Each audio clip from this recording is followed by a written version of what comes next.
எல்லாருக்கும் வணக்கம். என்னுடைய அருமை நண்பர் திரு கே ராஜன், திரைப்பட தயாரிப்பாளர், டிஸ்ட்ரிபியூட்டர் அசோசியேஷனுடைய பிரசிடெண்ட்டு, நடிகர் சங்க உறுப்பினர், தயாரிப்பாளர் சங்கனுடைய உறுப்பினர், அப்படி சினிமா துறையில் பலதரப்பட்ட துறைகளிலும் தன்னுடைய ஆழமான ஒரு கால் பதித்தவர். எல்லாருக்கும் நல்ல ஃப்ரெண்டு. எனக்கு 50 வருஷமாக ஃப்ரெண்டு.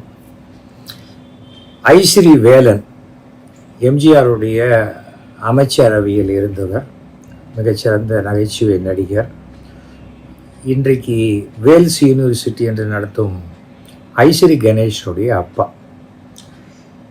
ஐஸ்ரீ வேலன் நாடகம் போடும்போது நான், கே ராஜன் எல்லாருமே ஒன்றா ஒர்க் பண்ணியிருக்கோம். அந்த நாடகங்களுக்கு என்னை ஐஸ்ரீ வேலன் ஸ்கூட்டரில் உட்காத்தி வச்சு அவருடைய ட்ராமாவுக்கு கூட்டிகிட்டு போவார். ராஜா அண்ணாமலை மன்றத்தில் தான் பெருவாரியான நாடகங்கள் நடக்கும். ராஜனும் அதில் one of the partners. Rajan அவர் எடுத்த முதல் படம் பிரம்மச்சாரிகள். அந்த படத்தில் ஒரு 3 ஹீரோ. அந்த ஹீரோவில் முதல் ஒரு ஹீரோ நான். என்னுடைய பேர் சுலோச்சனாவா என்ன ஞாபகம் இல்லை. 1983 வந்த படம். சுந்தரமூர்த்தின்னு அவருடைய ஃப்ரெண்டு, இவங்கெல்லாம் சேர்ந்து ஆரம்பித்து ஸ்மால் பட்ஜெட் படம்னு வச்சுக்கோங்களேன். அது அப்போ வந்த படம். அன்றையிலேருந்து நிறைய படங்கள் எடுத்திருக்காரு. அப்புறம் டைரக்ட் பண்ணியிருக்காரு. எல்லாத்தையும் தாண்டி அவருடைய மிகப்பெரிய ஒரு பலம் என்னன்னா, மனசில் பட்டதை படிச்சுன்னு சொல்லிடுவார். இந்த ஒளிவு மறைவாக வச்சு மறைச்சி பேசுறது அதெல்லாம் கிடையாது. அதே சமயம் திருட்டு விசிடிக்கு எதிராக மிகப்பெரிய போராட்டத்தை தொடர்ந்து பல வருஷங்கள் பண்ணிய ஒரே நபர் கே ராஜன். ரொம்ப ஆச்சரியமாக இருக்குது. இப்படிப்பட்ட ஒரு தைரியசாலி வாழ்க்கையில் பல பேருக்கு நிறையா பண உதவி செஞ்சுருக்காரு. படங்களுக்கு நிறைய ஃபைனான்ஸ் பண்ணியிருக்காரு. ஒரு 2 வருஷம் முன்னாடி என்கிட்ட பேசிகிட்டு இருக்கும்போது, எவ்வளோ பணம் கொடுத்தேன் சேகர், ஒன்றுமே திரும்பி வர மாட்டேங்குது, இப்போவும் கணக்கு கேட்குறாங்க அப்படிங்கிற. அதான் திரும்பி வரலன்னு தெரியுதுல்ல, அப்புறம் ஏன் கொடுக்குறீங்கன்னு கேட்டேன். அது என்ன உங்களுக்கு பணம் கொடுக்குறதுன்னு? உங்களை யாராவது பெரிய கிரீடம் வச்சு கொண்டாட போகிறாங்களா? அவசரத்துக்கு வராங்க, நீங்கள் மாட்டுறீங்க, கொடுக்குறீங்க. ஏன் கொடுக்குறீங்க அப்படின்னு கேட்டேன்.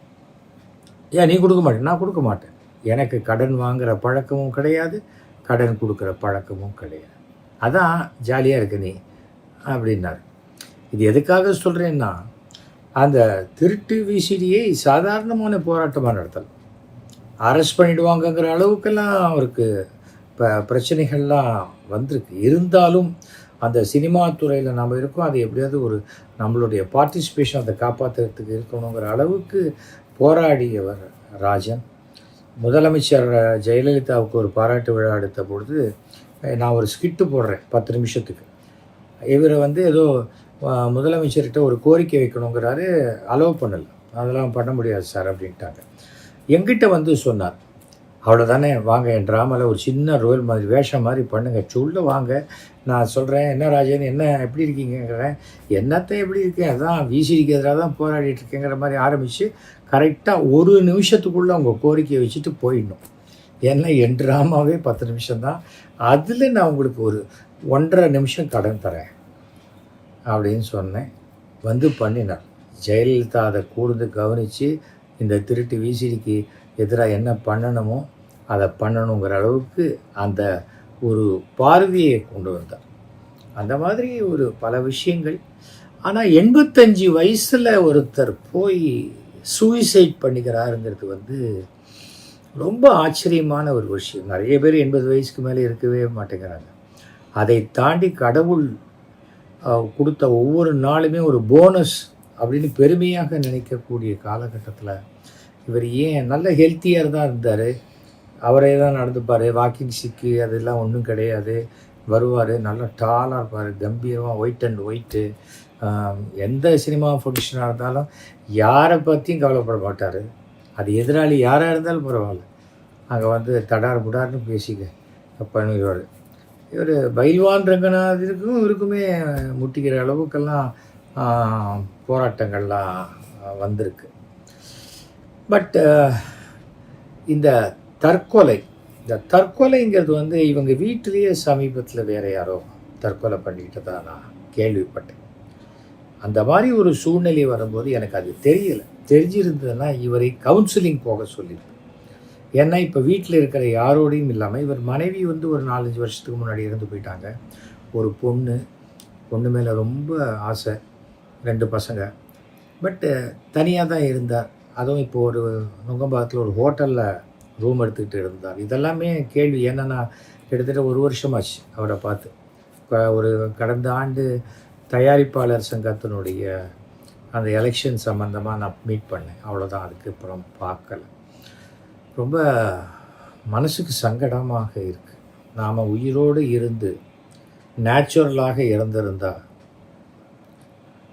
கண் தானம் செஞ்சுருக்கலாம், சில உடல் உறுப்புக்களை செஞ்சுருக்கலாம். மூளைச்சாவை அடைஞ்சால் ஒரு 7 உறுப்புகளுக்கு மேலே தானம் செய்து 7 பேர் வாழ்க்கையை காப்பாற்றிருக்கலாம். இன்றைக்கி யாருக்குமே பிரயோஜனம் இல்லாமல் தற்கொலை செய்து கொண்டு அது இப்படி போக வேண்டிய அவசியம் என்ன?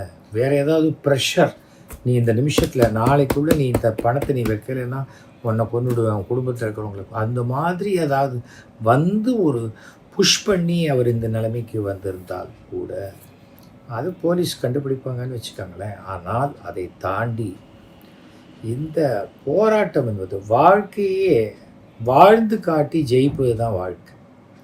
நான் இது எதற்கு சொல்கிறேன்னா, ராஜன் போயிட்டார். இந்த ராஜன் எடுத்த முடிவு அதுதான் நமக்கும் அப்படிங்கிற முடிவை யாரும் எடுத்துடக்கூடாதுங்கிறதுக்காகத்தான் நான் இதை சொல்கிறேன். எத்தனையோ பேருக்கு உதவி செஞ்சுருக்கார். கிட்டத்தட்ட கோடிக்கணக்கான பணம் அவர் வந்து கடனாக கொடுத்துருக்கார், திரும்பி வரல. நான் இப்போ என்ன சொல்கிறேன்னா, இந்த கர்மா என்பது விடாது யாரையும். அப்படி பணம் வாங்கினவங்க யார் இருந்தாலும் என்ன முடியுமோ அந்த பணத்தை தயவு செஞ்சு அந்த குடும்பத்துக்கு திருப்பி கொடுத்துருங்க. ஏன்னா அது பாவம் சும்மா விடாது. என்றைக்குமே சொல்லுவாங்க, அது அடுத்தவங்க காசுக்கு ஆசைப்பட்டால் நம்ம காசு அடியோடு தூக்கின்னு போடும் கடவுள். அதை புரிஞ்சுக்கணும். அதே சமயம் இந்த தற்கொலை செஞ்சு கொள்றதை ஏன் அவ்வளோ பெரிய நியூஸாக எல்லாரும் போடுறாங்கன்னு எனக்கு தெரியலை. பரபரப்புன்னா கூட இன்றைக்கி கார்ப்பரேஷன் ஸ்கூலில் ஃபஸ்ட்டு வந்த பொண்ணை வந்து ஏன் ஒரு 10 சேனலில் இன்டர்வியூ எடுத்து போட மாட்டேங்கிறாங்க?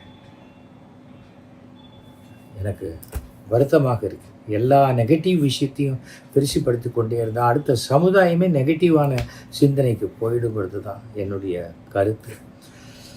ராஜன் அவர்கள் ஆத்மா சாந்தி அடைய வேண்டும் என்று நான் பிரார்த்திக்கிறேன். அவங்க குடும்பத்தாருக்கு என்னுடைய ஆழ்ந்த அனுதாபங்களை நான் தெரிவித்துக் கொள்கிறேன்.